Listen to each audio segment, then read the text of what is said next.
Shalom अलैकुम, अस्सलाम अलैकुम। अल-हक, खुदा का प्यारा नाम हक। खुदा हक है, बरहक है, और उसकी किताब मुक़द्दस भी हक है, बरहक है। हम उस पर ईमान रखते हैं। इसलिए रखते हैं ईमान क्योंकि इसमें जो बातें लिखी हैं वो बिल्कुल सच हैं, वाज़ेह हैं, और इसमें की गई पेशन गोइयाँ पूरी हुई हैं और हो रही हैं आज के ज़माने में भी। आज हम कुछ ख़ास बातें आपके सामने लेकर आए हैं। एक ख़ास दलील आपके सामने पेश की जाएगी ताकि आप इससे समझ पाएँ। ख़ास तौर से मैं मुखातिब हूँ मुसलमान भाइयों और बहनों से कि किताब मुक़द्दस बरहक है। आपका ईमान किस किताब पर है?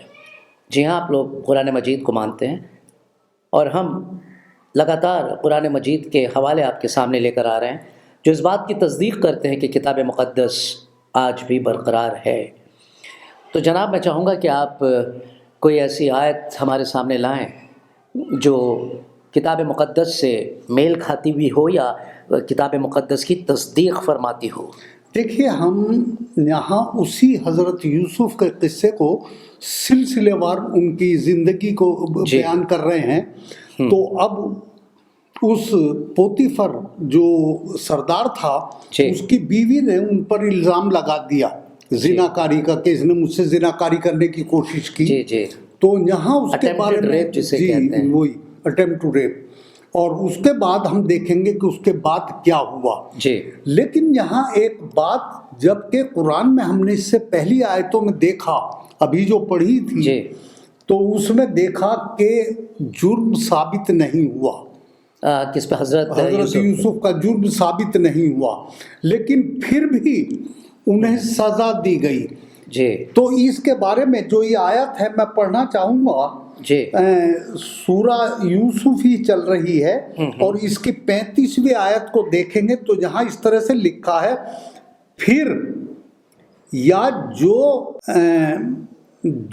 दास के वो लोग निशान देख चुके थे, फिर बावजूद इसके कि वो लोग निशान देख चुके थे, जी जी, उनकी राय यही ठहरी कि कुछ अरसे के लिए उनको कैद में कर दें। तो अब सवाल ये पैदा होता है, जब ये साबित हो चुका, उन्होंने कहा उसके कबीले से कोई आदमी बुला, वो इंसाफ करे, और उसने बताया कि पहरन का अगर आगे से चाक हुआ तो यूसुफ की गलती है, पीछे से हुआ तो जुलेखा की गलती है, औरत की। लेकिन जब वो पीछे से हुआ था और वो सब कुछ हो चुका, फिर ये क्यों कह रहे हैं कुछ अरसे के लिए इन्हें कैद ही कर दी जाए? तो ये तो सरासर बेइंसाफी है। लेकिन ऐसा उनके साथ होना था क्योंकि खुदा उनको कुछ और बड़ा करना सरफराज करना चाहता था। तो ये खुदा का प्लान था, ना कि किसी इंसान का प्लान, ना कि पोतीफर की बीवी का या किसी और का। तो इसके बारे में किताब मुक़द्दस में देखेंगे कि वो क्या कहती है। बिल्कुल, हम देखेंगे किताब मुक़द्दस, और ये इसकी 39वां बाब है किताब मुक़द्दस का, जो पैदाइश की किताब है, पहली किताब, और बाब है 20 से लेकर 23 आयत। जी, माफ़ कीजिएगा, जो आयात हैं वो 20 से 30 होंगे, 20 से 23 हैं।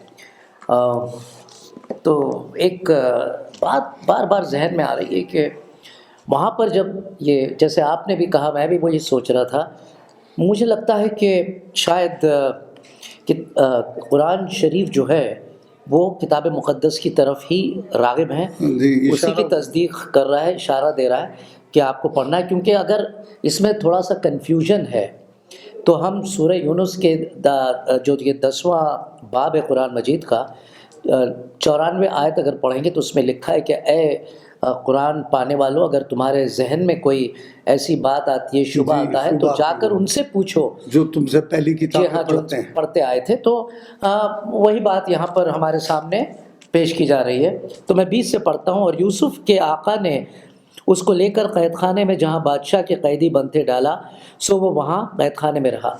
यहाँ पर हमने देखा कि उनका जुर्म साबित नहीं हुआ, तो भी कहाँ कुरान मजीद में, तो भी उनको कैद खाने में डाला गया। लेकिन यहाँ पर कुरान अपना किताब मुक़द्दस में हज़रत यूसुफ खामोश रहे, कुछ नहीं उन्होंने कहा, क्योंकि उन्हें अपने मालिक की इज़्ज़त प्यारी थी। देखिए, एक चीज़ मैं बता रहा हूँ यहाँ पर, उन्होंने अपने आका की बेगम के ऊपर आँच आने नहीं दी।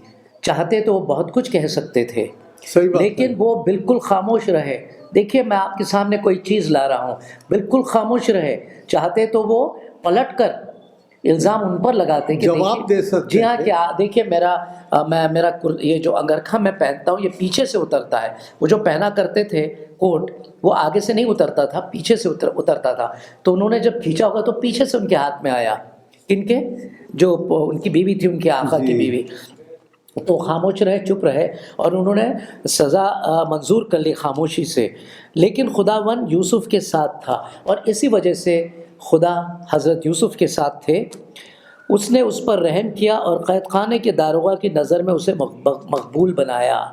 دیکھیے صاحب قید خانے میں ہے، اتنا بڑا ان کے اوپر الزام ہے، تو بھی جو وہاں کا حاکم ہے ان کی نظر میں حضرت یوسف جو ہے اس کی نظر میں اچھے ہیں. دیکھیے خدا ان کے ساتھ تھا. جی یہاں یہ بات ثابت ہوتی ہے کہ ان کے بھائیوں نے انہیں مارنے کی کوشش کی، لیکن ایک بھائی نے بچا لیا کہ بھائی اس میں ڈالو.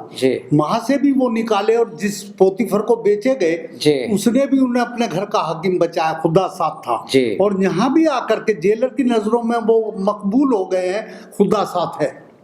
بہت بڑی بات ہے. یہ ساری چیزیں اس بات کو ظاہر کرتی ہیں جن کے ساتھ خدا ہوتا ہے وہ نیچے ڈاؤن نہیں ہوتے، اپنی زندگی میں ہمیشہ بڑھتے چلے جاتے ہیں، آگے بڑھتے چلے جاتے ہیں. جی اور 22 میں اور قید خانے کے داروغہ نے سب قیدیوں کو جو قید میں تھے یوسف کے ہاتھ میں سونپا، اور جو کچھ وہ کرتے اسی کے حکم سے کرتے تھے. سوچیے آپ، ایک نیا مجرم آیا ہے اور اس کے اوپر ایک بہت برا الزام ہے، تو بھی وہاں کا جو داروغہ ہے، جیل کیپر ہے، اس نے سارے کے سارا انتظام حضرت یوسف کے ہاتھ میں دے دیا. اور پھر حضرت یوسف کے کہے کے مطابق جتنے بھی دوسرے قیدی تھے وہ ایسا ہی کرتے تھے. آگے کا دیکھتے ہیں. اور قید خانے کا داروغہ سب کاموں کی طرف سے جو اس کے ہاتھ میں تھے بے فکر تھا. دیکھیے اتنے ایماندار تھے یہ، اس لیے کہ خداوند اس کے ساتھ تھا، اور جو کچھ وہ کرتا خداوند اس میں اقبال مندی کا اس میں اقبال مندی بخشتا تھا ان کو. یعنی ان کا اقبال بلند ہوتا چلا جا رہا تھا، سر بلند کرتا چلا جا رہا تھا حضرت یوسف کا. یہاں ایک بات اور دیکھنے میں آتی ہے. میں سوچتا ہوں کہ جس وقت انہیں ججمنٹ دیا جا رہا تھا، وہ فیصلہ جو عدالت بیٹھی تھی اور اس کے ان کا وہ کیا جا رہا تھا کہ ان کا پیرہن آگے سے پھٹائے یا پیچھے سے پھٹا، ہو سکتا ہے یہ جیل سپرنٹینڈنٹ اس وقت وہاں ہو سکتا، اور اس کی نظر میں وہ بلا قصور ہوں. تو اس لیے وہ خدا ان کو سر بلند کر رہا ہے اس کی نظر میں، وہ ہر چیز میں آگے رکھ رہا ہے. جی اگر تحقیقات بھی کی جاتی ہے نا ایسے معاملات میں، تو پتہ چل جاتا ہے ثبوت کے طور پر کہ کون غلط ہے اور کون صحیح ہے. جی ہاں. مگر یہاں پر ہم نے قرآن میں دیکھا کہ لوگوں نے جو ہے انہوں نے پلٹ کر، حضرت یوسف نے پلٹ کر اس زلیخا پہ الزام لگایا. کوئی جواب نہیں دیا. جی نہیں، قرآن مجید میں انہوں نے پلٹ کر جواب دیا. لیکن ہم کتاب مقدس میں دیکھتے ہیں کہ حضرت یوسف بالکل خاموش رہے.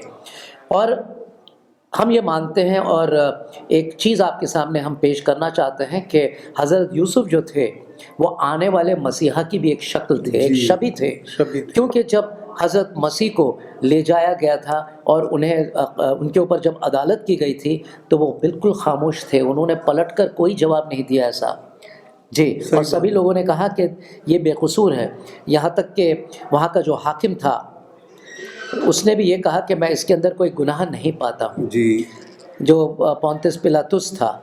تو ایک چیز یہاں پر نظر آتی ہے جو کتاب مقدس میں بہت واضح ہے، بہت صحیح ہے. اب یہ آپ کے اوپر ہے سمجھنا اور سمجھانا لوگوں کو. تو عزیزوں یہاں پر ہم آپ سے اجازت لیتے ہیں، اگلے ایپیسوڈ میں کچھ اور خاص باتیں لے کر آپ کے سامنے ہم حاضر ہوں گے. تب تک کے لیے اجازت دیجیے. خدا حافظ. خدا حافظ.